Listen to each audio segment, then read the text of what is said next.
ကဲဒီတစ်ခါလေ့လာမယ့်သင်ခန်းစာကတော့ insert picture အကြောင်းပဲဖြစ်ပါတယ် Microsoft PowerPoint 2016ထဲမှာ insert picture ထည့်ပါမယ်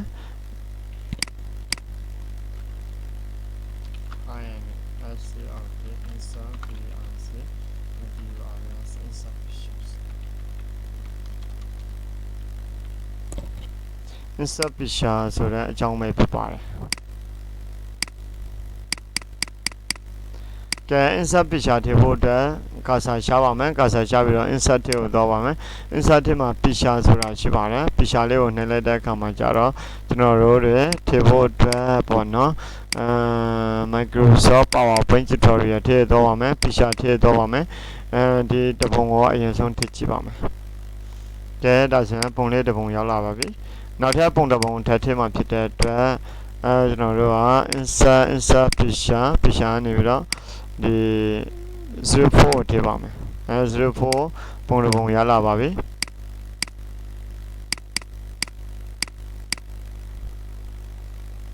ကဲနောက်ထပ်ပုံတစ်ပုံထပ်ထည့်မှဖြစ်တဲ့အတွက် insert ထည့်ရနေပြီးတော့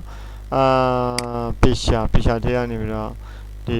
ပုံလေးတစ်ပုံထပ်ထည့်ပါမယ်ကဲဒါဆိုရင်ဒီမှာပုံလေးတစ်ပုံထည့်ရောက်လာပါပြီ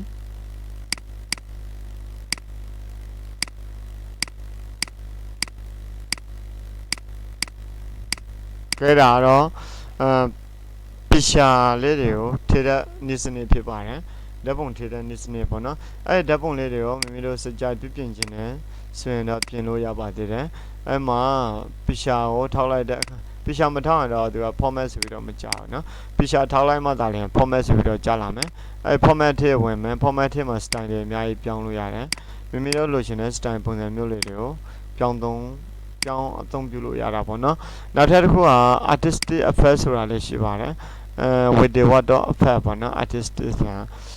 fancy ပုံစံမျိုးလေးတွေပေါ့เนาะအဲ့ဒီမှာ format ထဲဝင်တယ်format ထဲဝင်ပြီးတော့ခုနကကျွန်တော်တို့တွေartistic ထဲမှာ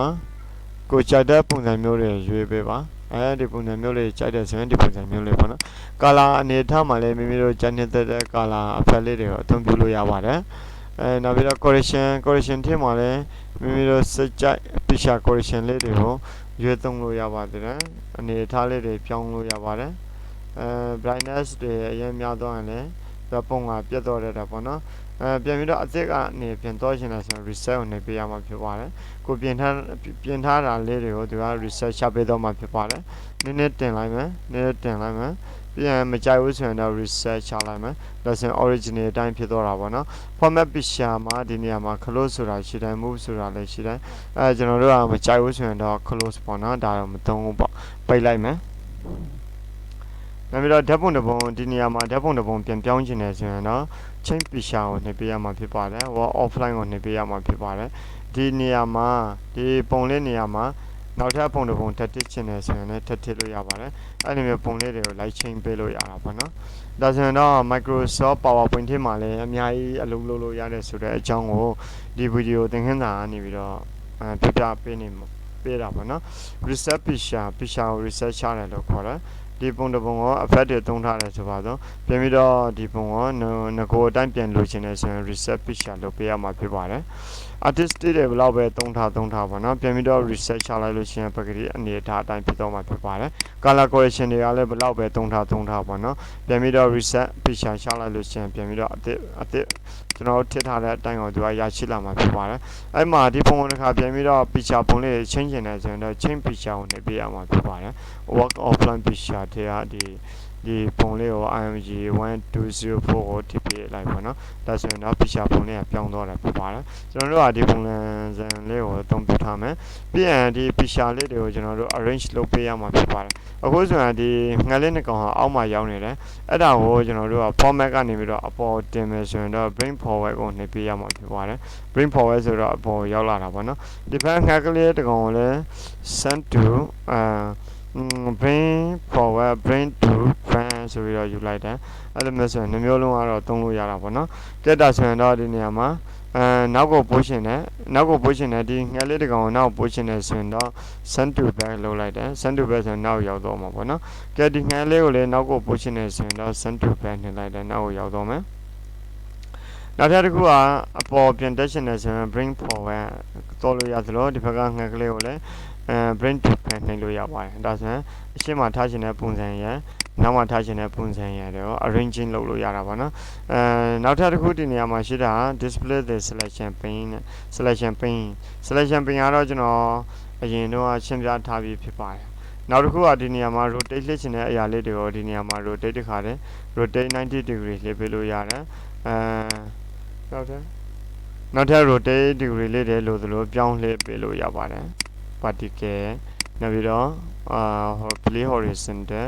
နောက်ထပ်90 degree နောက်ထပ် left 90 degree မိမိတို့စကြပြန်လှည့်ချင်တယ်ဆိုရင်လည်းလှည့်လို့ရပါသေးတယ်နောက် degree နဲ့ပြန်လှည့်ချင်တယ်ဆိုရင်တော့ဒီနေရာမှာ degree သုံးပေးရမှာပေါ့နော်ရပြီကဲနောက်ထပ်တစ်ခုကနောက်ထပ်ဒီနေရာလေးမှာဘာတွေကြံသေးလဲဆိုရင် format ထဲမှာဒီဘက်ကဟာလေးတွေတော့အကုန်လုံးနားလည်သွားပြီပေါ့နော် correction လေးနားလည်ပြီ color လေးနား artistic effect compress picture in the document to reduce size ဒီပုံတစ်ပုံကို compress picture လောက်ထားရဆိုတာ file size ကိုချုံးတာကို compress picture လောက်တယ်လို့ခေါ်တယ် file size ချုံထားတယ်ဘယ်လောက်ထိချုံထားမလဲ use document resolution လား HD 30 ppi လားဒါမှမဟုတ် print 220 ppi ထားမလားပေါ့နော်လိုချင်သလိုမျိုးသူက site တွေကိုချုံထားတာကို compress picture လောက်ထားတယ်လို့ခေါ်ပါတယ် picture border လေးတွေလည်းထည့်လို့ရပါသေးတယ် picture border ထည့်ပါမယ် picture border မှာ weight ကိုတော့လေးခွဲလောက်ပေါ့နော် 4.5 လောက်ပေါ့နော်picture border မှာနောက်ပြီးတော့ color ကိုလည်းကိုလိုချင်တဲ့ color နေထားကိုရွေးလိုက်ပါတယ်ဒါဆိုရင် point ကိုတင်ချင်တယ်ဆိုရင်တော့ဒီနေရာမှာ weight ကနေပြီးတော့ 6 ထိရမှာဖြစ်ပါတယ်ဒီဘက် picture လေးကိုလည်းအဲ့လိုမျိုးအသုံးပြုရှင်တဲ့ picture ဘက် glow effect လေးတွေထည့်လို့ရပါတယ်နောက်ထပ်ဒီဘက်မှာလည်း picture effect လေးတွေကို glow soft edges မှာ 2.5 edges ထည့်လို့ရသလိုနောက်ထပ်ဒီနေရာမှာ glow မှာလည်းမိမိတို့ကြံနေတဲ့ glow လေးတွေကိုထည့်လို့ရပါတယ်ကဲဒါဆိုရင်တော့အလှဆင်ဖို့အတွက်ဒီ Microsoft PowerPoint ထဲမှာလည်းအများကြီးပါတာပေါ့နော် Microsoft PowerPoint ဆိုမှအသုံးပြုပုံပြုနည်းတွေကတော့ Microsoft Office Microsoft Word လို့ပဲပေါ့နော် Office Word လို့ပဲဖြစ်ပါတယ် Microsoft Word နဲ့ Microsoft PowerPoint ကတိတ်တော့မချဘူးလို့တိတ်တော့မကွာဘူးပေါ့နော်မကွာချဘူးလို့ထင်ပါတယ်သုံးဖို့တဲ့အကြောင်းသားတွေကတော့သိကြမှာပါနောက်ထပ်ဘာတွေလုပ်လို့ရသေးလဲဆိုရင်ဒီနေရာမှာတော့အကုန်လုံးဒီမှာ print layout ထဲမှာလည်းအများကြီးပါညာဆိုပြီးတော့ဒီမှာပြပြင်ပေးလို့ရပါသေးတယ်အဲ့ဒီပုံလေးနဲ့အတူပေါ့နော် text လေးတွေရိုက်လို့ရတယ်ဒီဘက်မှာလည်းပုံစံတွေအများကြီးလုပ်ခွင့်ရှိသေးတယ်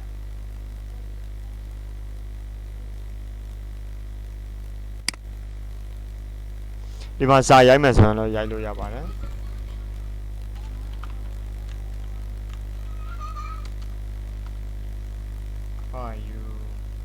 How are you နေကောင်းလားပေါ့နော်ဒါလေးကိုဒီဖက်ပြလိုက်မယ်ပြီးတော့ဒါလေးကိုပြလိုက်မယ် How are you နေကောင်းလားတပေါင်းလေးဒီဖက်ကိုပြထားမယ် How are you နေကောင်းလားဒီဖက်က I'm fineနော် How are you နေကောင်းလား I am fine အဲ့ဒီမှာ shift မိမိတို့လိုချင်တဲ့ style လေးတွေကိုပြန်သုံးကြည့်မယ်မှာနောက် shift effect လေးတွေရှိတာပါနော် shift effect နောက်ပြီးတော့ဒီမှာ glow software people and invest အများကြီးရှိပါသေးတယ် shadow နော်နောက်ဒီဘက်ကငှက်ကလေးကိုလည်းအဲ့တိုင်းပဲပြင်ပြီးတော့ပါတယ်လုပ်လို့ရလဲဆိုတော့ဒီညမှာ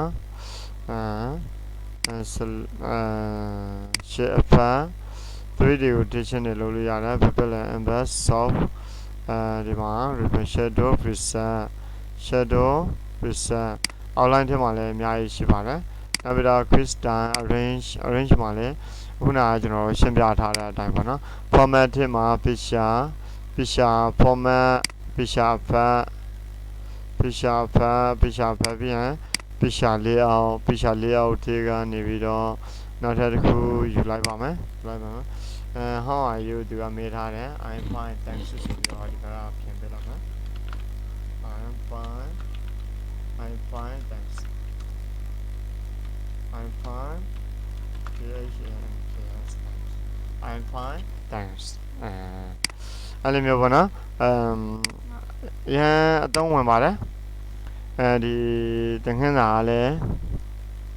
လွယ်လွယ်ကူပါတယ်အသုံးလေးဝင်ပါတယ်ဓာတ်ပုံလေးတွေထည့်ပြီးတော့သရုပ်ဖော်ပြတဲ့နေရာတွေမှာလည်းအဆင်ပြေတာပေါ့နော်ဒါဆိုရင်တော့ဒီသင်ခန်းစာကိုကြာနှစ်သက်သိလိမ့်မယ်လို့လေးထင်ပါတယ်ဒီဗီဒီယိုသင်ခန်းစာဖိုင်လေးတွေကိုကြာနှစ်သက်တယ်ဆိုရင်တော့တယောက်နဲ့တယောက် share လေးလုပ်ပေးပါနော်ကျွန်တော်ရဲ့ Facebook မှာဝင်ပြီးတော့လည်း share လုပ်ပေးလို့ရပါတယ်အားလုံးပဲကျေးဇူးတင်ပါတယ်